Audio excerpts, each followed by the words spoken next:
What is going on?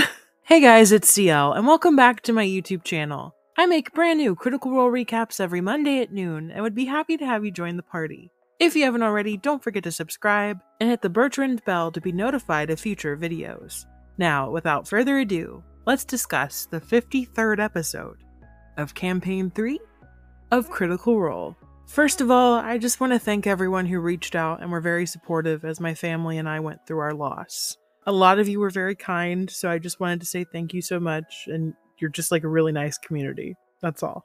Anyway, on with the recap. The episode begins basically as the cast goes on a manhunt searching for a potential bite or claw mark on Frida. If you remember last week, Chetney may have caused the Aormaton to become infected with the quote-unquote curse, and there was still no clear answer on whether or not we'll be seeing one of those 90s robot dogs. What were they called? Like Poochies or something? They have like the colored ears and tails. I'm distracted. Moving on. Deanna stays up and takes a point of exhaustion waiting for Chetney to return from his heightened state. And he also takes one when he comes down from the high. And it seems she's a lot more accepting than I thought she was going to be after him just having attacked her friend. But they did kind of go after them. So... gray area. The party take the majority of the next day trekking up the mountain to Uthadurn, which is a bit different than they remember. As they begin to descend into the lower discs of the spiral staircase adjacent city, they notice a heavy amount of glass blades keeping eye, which is hard to do, because it's very dark down there. The magically lit street lanterns don't seem to be behaving properly, acting like a citywide blackout. Another scary thing. The temple to the Allhammer is closed. It seems a lot of religious sanctuaries have shut their doors. Things aren't right.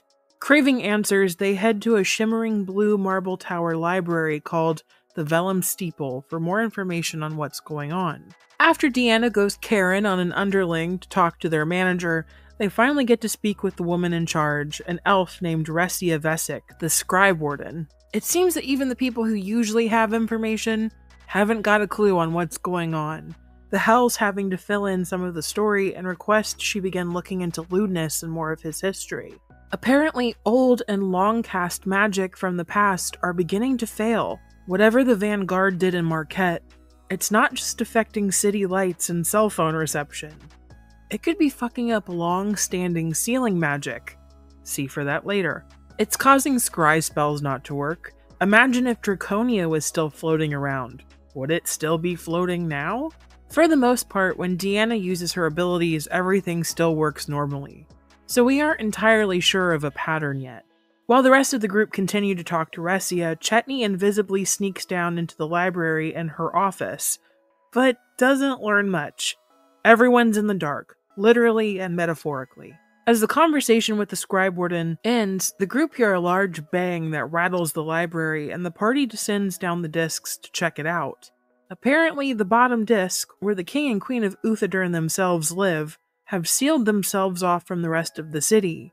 The Hell's surprised to see not only the noble guard, but the King and Queen themselves on the city streets. But it wasn't because of the Vanguard, like my brain had been going to.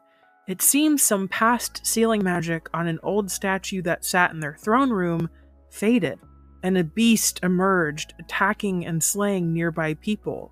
Remember when Ashton said that it would be FCG's martyrdom that would get them killed? Yeah, that's probably true. As the Royal Guard and the Glass Blade seal off some side doors, FCG rushes forward and descends into the disc below, convinced they have to stop the beast or die trying.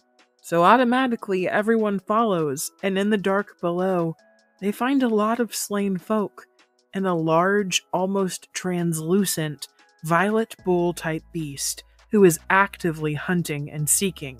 Stealthily, the party follow it back into the throne room where it settles down near where it came back to life, and begin to attack it. And I'm glad Fern used Dominate Beast because its first hit did nearly 50 points of damage. Not sure how well that fight would have gone, but the group ends up befriending it. And it's lost and confused and doesn't quite know where it is. And I mean, wouldn't you also feel that way if you just suddenly were dropped 200 years in the future and you're like, whoa, cars fly now?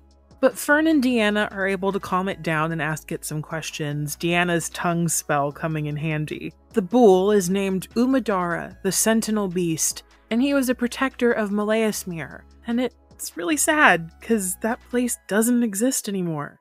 Tying some ribbons onto Umadara to make him look cute, the Hells guide him out of the disc like a parade float through a crowd of people, being extremely careful not to cause further conflict or loss of civilians. They pass the entire city on the slow trudge up, even seeing the king and queen themselves watching from a distant tower, and they bid farewell to their new friend at the top of the mountain.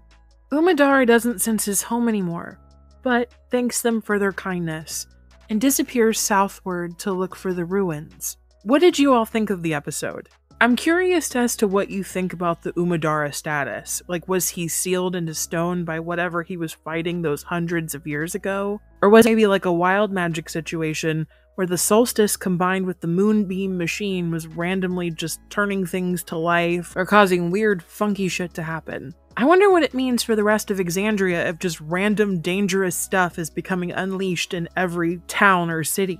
Like, is Vecna permanently sealed for sure? I have so many questions. We found out why Chetney became angry with Altgar. It seems someone new came into town and the toy maker wanted to shift to metal toys instead of wood, saying that wood was sort of out of fashion. Also, Chetney kind of looted the throne room. After they befriended Umadara, Chetney stayed behind and carved his initials into the bottom of the chair and pocketed some of its adorning gems. He also found a secret passage out. Hopefully the king and queen they just earned favor with won't notice. Lastly, when do you think we're going to switch over to the other group? I'm curious if Matt's going to play this half until they make some serious progress or finish out the storyline, or if we're just going to get like a couple episodes and then hop back and forth between the two parties until they're reunited again. What are you thinking? Don't forget to leave a like and subscribe, and also check out my other recaps of Campaign 3 to get caught up. Thank you so much for watching. Stay safe out there. Good day, my friends.